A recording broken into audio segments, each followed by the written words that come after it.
Welcome to the podcast. My name is Lindsay, also known as Knitwhim on Ravelry, and I can't hide it. I got my spinning wheel. I'm so psyched. Oh my gosh, I've been wanting this wheel for years. I ordered it at the beginning of July, and it was back ordered, so I had to wait because I wanted the mahogany color, and apparently that's popular. And I got the Kromski Minstrel. Let's see it.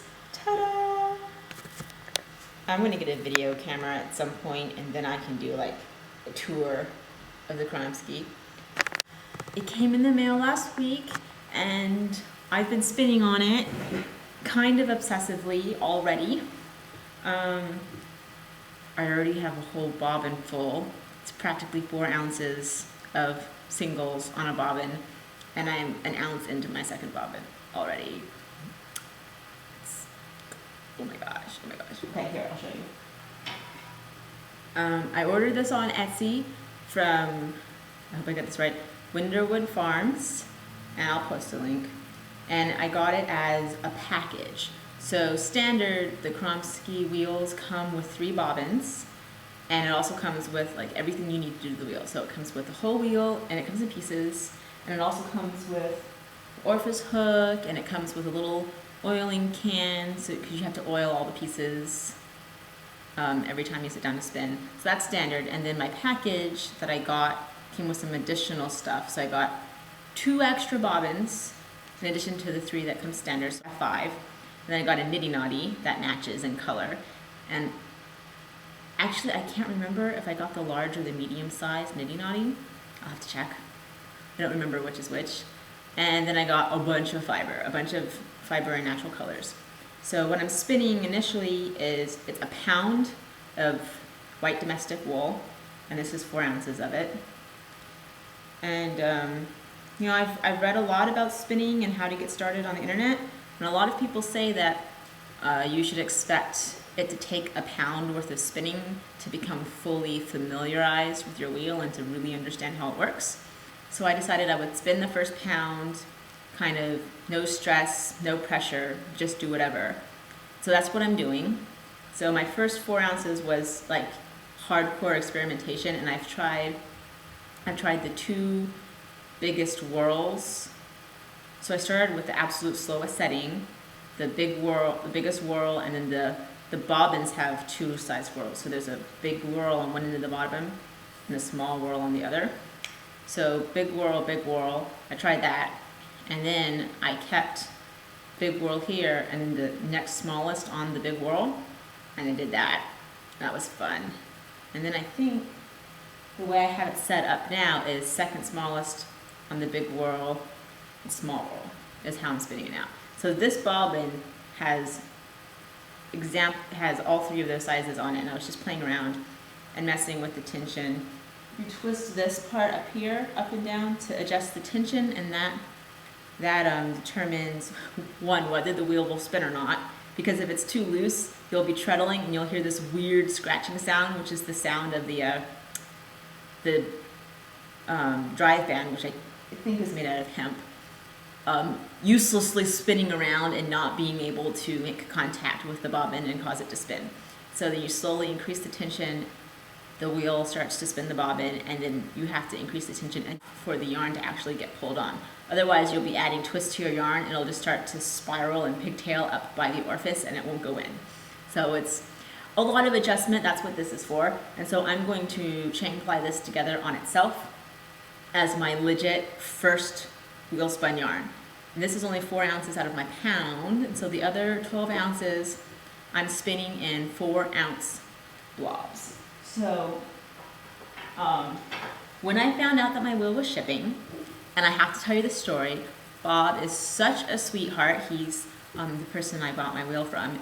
He called me on a Wednesday. I was at the gym, and he called me to let me know that my wheel had shipped because it had been back ordered, and there had been such a long time between when I ordered it, and then they went ahead and shipped me the fiber ahead of time, and then the wheel shipped later. So he called me to let me know. The moment I knew my wheel was on the way, I went to Target and bought the cheapest cooking scale I could find. That's a lie. They had cheaper ones where it's that plastic rectangle cup that you put stuff in, and then you put the cup on the measurer, but I felt that it would be hard to cram all my fiber on it. I wanted it to be open. So I got this one, standard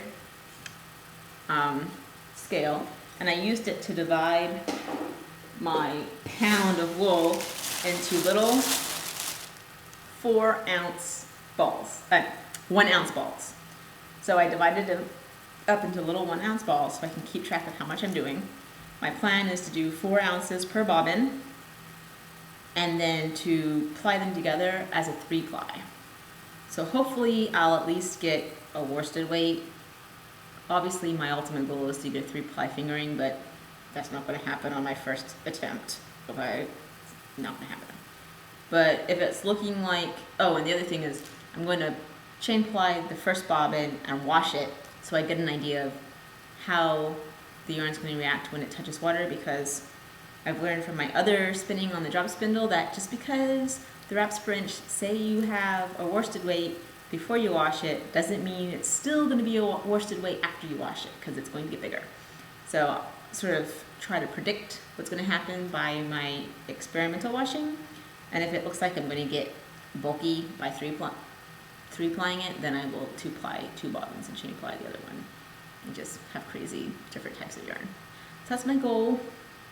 And this, putting them into little 1-ounce balls is really useful because I know exactly how much I've spun, I know exactly how much I have left to spin on a bobbin, and it's really easy to make sure, hopefully I'll get really even amounts of yardage for my singles, and when I ply them all together, there won't be a whole lot of leftover scraps. So that's my wheel, I'm so excited. And hopefully I'll do like a little video of me spinning, and it'll either go at the end of this episode, or if I have technical difficulties, like I've been having technical difficulties and I need to buy a camcorder because my computer hates recording. But if everything works out, we'll get a video at the end of this episode. I totally meant to finish the end of this row so that I could show you my progress, and I completely got distracted. Don't make me while okay, I'm gonna try to knit while I'm talking to you. So, other than spinning on my wheel, which, let's face it, I could probably just talk about that. I have had some knitting progress. Oh, I'm trying to knit and talk at the same time. I have an FO, so we'll talk about that. It is the Sleekit mitts, and I talked about this on my last podcast. All I had left to do was to knit the 2 thumbs and weave in ends. That's all. And so I did that yesterday. I've been working on it. I've been working on that small little thing for the past 3 days because I really sincerely hate doing it.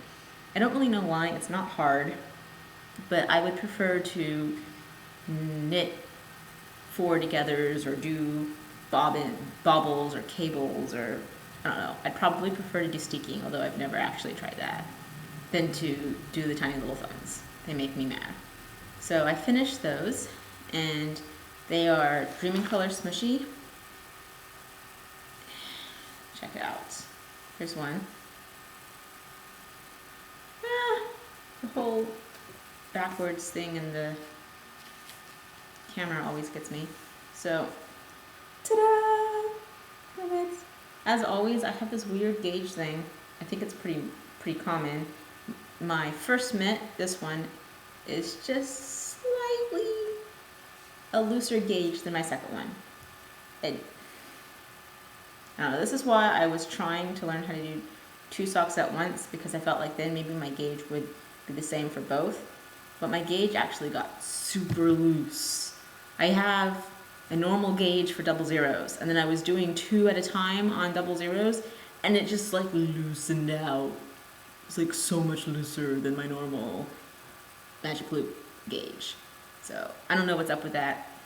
It's not my only gauge complaint for this episode, but gauge is not consistent. Like, even if you know you get a certain gauge with a certain needle and a certain yarn, it's not consistent. My gauge changes not just with the needle and yarn, but even if I use the same needles and the same weight yarn,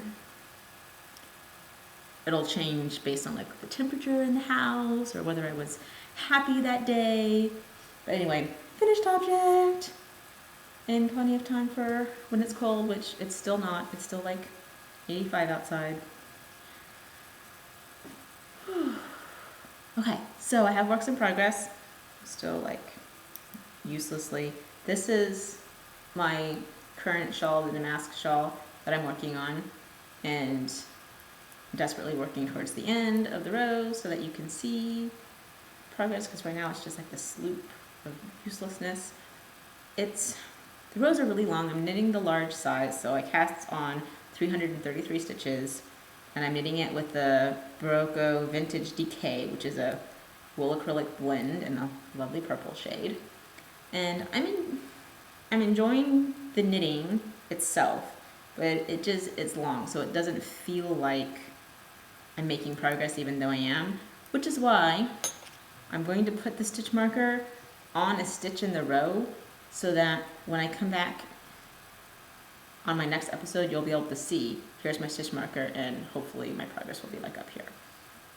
So that's my plan, so that you guys can see that I really am making progress, even though it looks the same as my last video blog. I promise you I've been working on it. So that is that. Here, I want you to see me actually, I'm putting the stitch marker on a stitch right here on the episode. This is where I was on episode 2. And then when episode 3 comes out, you'll be able to see a huge leap, hopefully in progress. But I mean, it's pretty decent progress, right? I'm pretty sure I was like here or something on the last episode, maybe. I don't know, somewhere around there. Don't go to sleep. I don't understand. I'm pretty sure I set my energy saver preferences to not turn off or do energy saving for an hour, and it still keeps trying to fall asleep on me. I don't understand my computer. It's retarded. So anyway, that's that work in progress. Then I restarted the crochet gloves that I've been trying to work on for a couple of months now. I have had trouble, I'm teaching myself how to crochet, and I was having trouble crocheting the glove pattern because it's in the round, and I would start out with 46 stitches, and then I would just, either I would lose stitches or I would increase, and suddenly I'd have 56. And I couldn't figure out what I was doing. And so I knit the octopode pattern, which is a cute little crochet octopus toy, as an attempt to figure out what I was doing wrong and learn how to knit crochet in the round. But then it turns out that crochet in the round method didn't involve the step that I was having trouble with, which is when you chain 2 before the beginning of the next round. Is that right? You join in a chain stitch. And so I was knitting stitches, I was crocheting stitches. Oh my god, that's so difficult to switch back and forth between saying knitting and crocheting. I was working stitches that you were supposed to skip over when you did the chain, when you joined into the next round. So my friend MandoBug has been teaching me how to crochet and has been troubleshooting my crochet problems. And so now this is my progress. And it's rows of half double crochet and then single crochet just in the back loop. And I have one more repeat of those 2 things to go before I do the thumb. So this is where I am. And I'm gonna do one more repeat, so it's gonna be like here, and then I'll start the thumb. And this is a free pattern. It's called the Interim. I'll also put the link in the information. It doesn't have instructions for doing the thumb. It literally just says repeat these rounds and then chain whatever number of stitches for thumb and continue working in rounds, which is fine if you know how to crochet and you've done mittens before and you just understand what the process is. But it just drove me crazy because I had no idea what she was saying or what I was supposed to do. But I've been helped out with that, so hopefully that will be significantly worked on. And I love doing the crochet because it's really easy to do the stitch once you've learned it, and it's relaxing, and I love switching back and forth between crochet and knitting. I can't say that I like one better than the other because they're different. And so it's like, you know, it's like sweet and salty.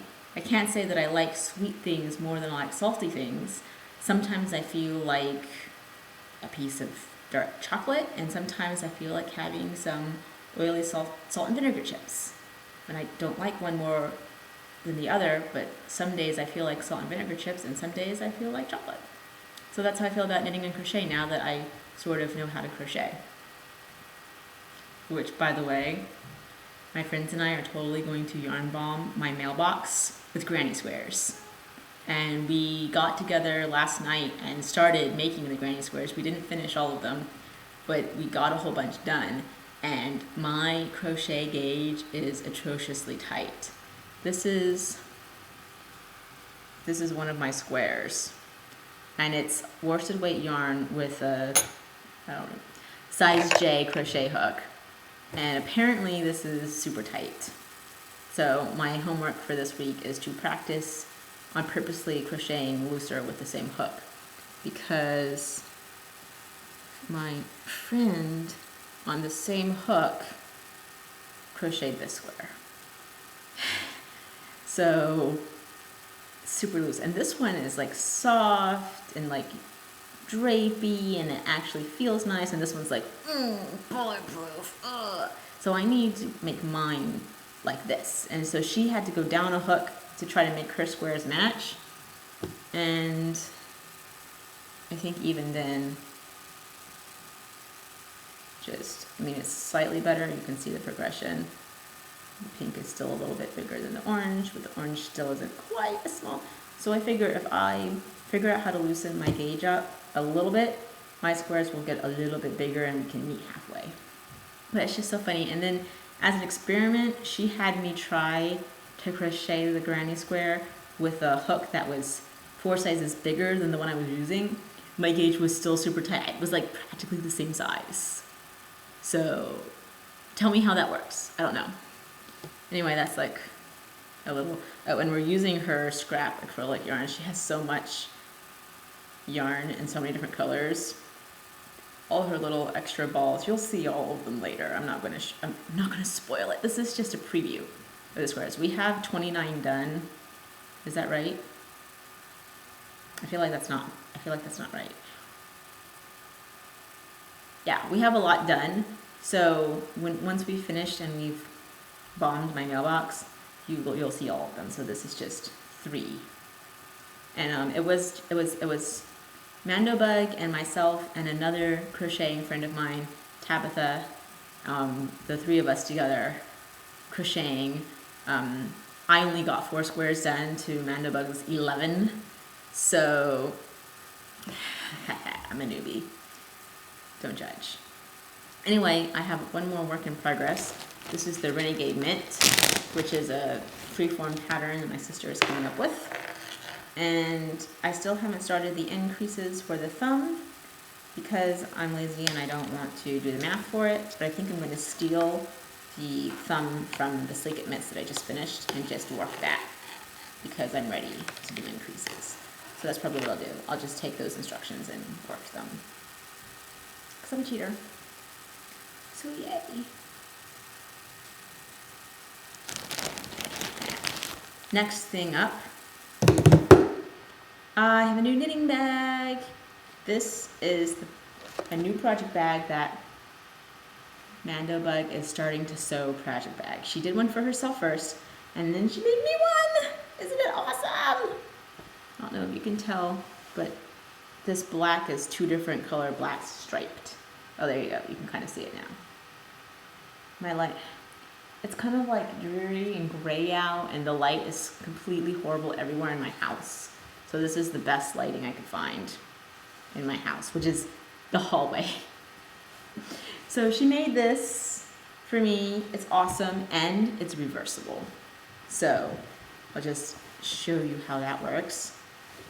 If for some reason I get tired of black and orange, turn it inside out, and then where the pull string is, the hole goes both sides. So you just pull the pull string through and back out to the outside, which is not hard at all to do. Oh my goodness, unless you're a fuss like me, here it is. And then the other pattern on this one is spiders. I'm fighting with the knot. There we go. So then, spiders! So I'm all ready for some Halloween knitting now. Thank you! Yes, my project bag collection is getting bigger. Dun-dun. Dun-dun-dun-dun-dun. It's going to eat my yarn. Okay, and then some more enabling, small amount of enabling. I got some cute little knitting accessories from Etsy. Is so dangerous. Don't go on Etsy, except you want to go look at Tangerine Designs on Etsy. She is awesome. I got, okay, here's my nerd out for the day. I'm a huge Doctor Who fan of the new series, and she has my stash is bigger on the inside buttons. It's a TARDIS filled with yarn. Wouldn't that be so epic? I want a TARDIS sized stash because that is pretty much a never-ending supply of yarn right there. So I thought those were really cute. I couldn't resist. And then so I ordered that button, and then she sends you the little tangerine button as a bonus. So cute. And then I also ordered, because I knew I was going to be getting a spinning wheel, a wraps per inch measure in the shape of a police box. I know, right? So this is from this bit to this bit is an inch, and I don't know if you spin or if you know how wraps per inch work, but basically what you do is, and I'm just going to borrow this little scrap yarn right here, you take your yarn and you wrap it around the whole length of the 1 inch, and you count how many times you can wrap it around 1 inch, and you'll get something like 14 or 20, and there's a chart that tells you, 11 wraps per inch equals fingering weight, 20 wraps per, I don't know what the actual numbers are yet because I'm new, but you can reference it, and then you'll know, I have this many wraps per inch, therefore my yarn must be X weight. So, and it's shaped like a TARDIS, how could I say no? So, that's everything enabling wise. Now, I must admit, I did buy something else, but I'm not going to show you this episode because I just found out that there is going to be a shop hop in a couple of months, which is, I don't know if you've ever heard of this, there are 9 shops within a pretty close area, and they're going to have little passports, and every time, if you buy $10 worth of something at the shop, they'll stamp their shop on the passport. If you get all 9 shops to stamp your passport, you can turn it in to enter a drawing for a grand prize, which is $900 worth of gift cards to their shops. If you don't finish all 9, you can still turn it in to win the minor, not so grand, but still completely awesome and wonderful drool-worthy prizes. So that could potentially be a really expensive trip at the end of September. So this last purchase is probably going to be my last purchase, knitting and spinning wise, until the end of September. So I'm going to save it because I need some more enabling for later on. Don't fall asleep on me. So yeah, I'm really looking forward to that, and I think that's everything. I really think that is pretty much all I have to say for this week, and I'm sorry if I talk too fast or like spun through it. I'm bracing myself for the possibility that none of this recorded and I'll have to do it all over again.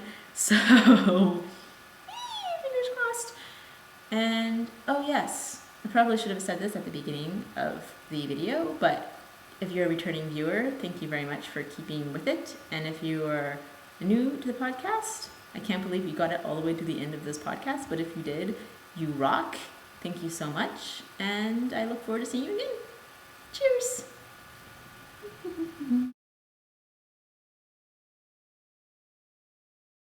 Hey, welcome back. I'm going to have a little blurb at the end of my video where I just spin a little bit. Just as a disclaimer, I have no idea how to spin on this wheel. I'm not an expert and this is not a tutorial. I just thought you might be interested to see my new wheel. Yay!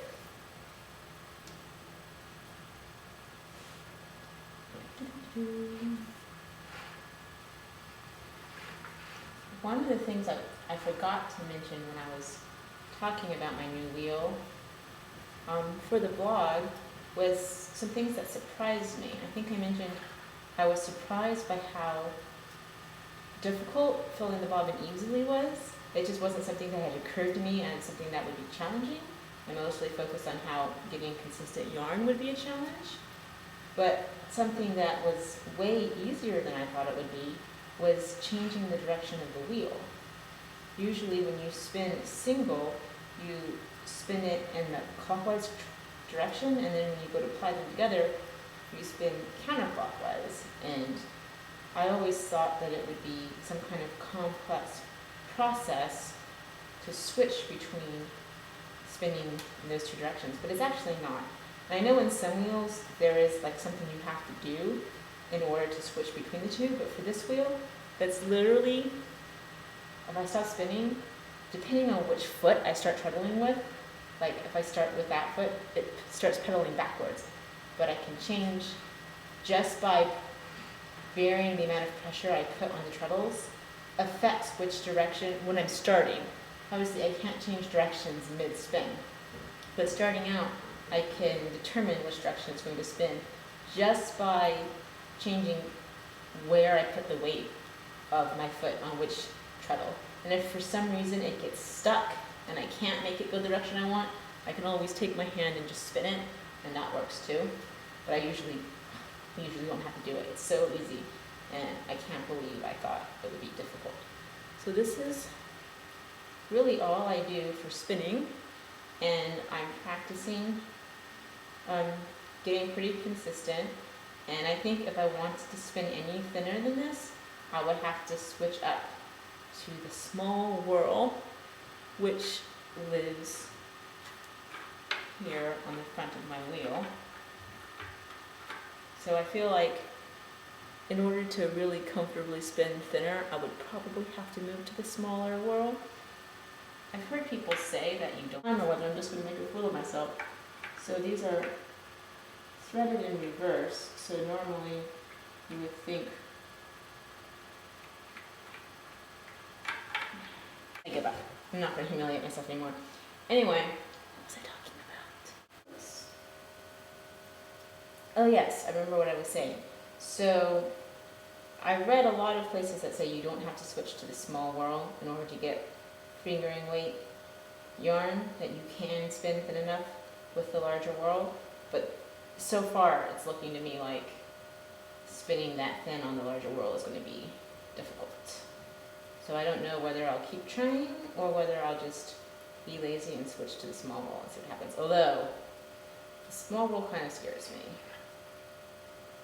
Probably the most difficult part technically with the spinning wheel is keeping your drafting fast enough to keep up with the pull, the draw in, and it just takes some trial and error to get the tension right so that the draw in is the right speed to match your drafting, so that it's pulling it in fast enough to not over twist, but not so fast that it's yanking it straight out of your hand. And honestly, I'm not even sure whether my yarn is being spun correctly, because I don't know if you can see, I keep getting these, I don't know if you can see that, like little curlies that come up and they're not laying flat on the bobbin. And I don't know if that's because I'm over spinning or whether it's a tension issue. Maybe the tension isn't really tight enough to wind it onto the bobbin correctly, and that's all that's wrong, and it's not overspun. Some places it kind of looks like it might be underspun. I don't know. We'll find out. So stay tuned for that in the next episode. See you again. Bye.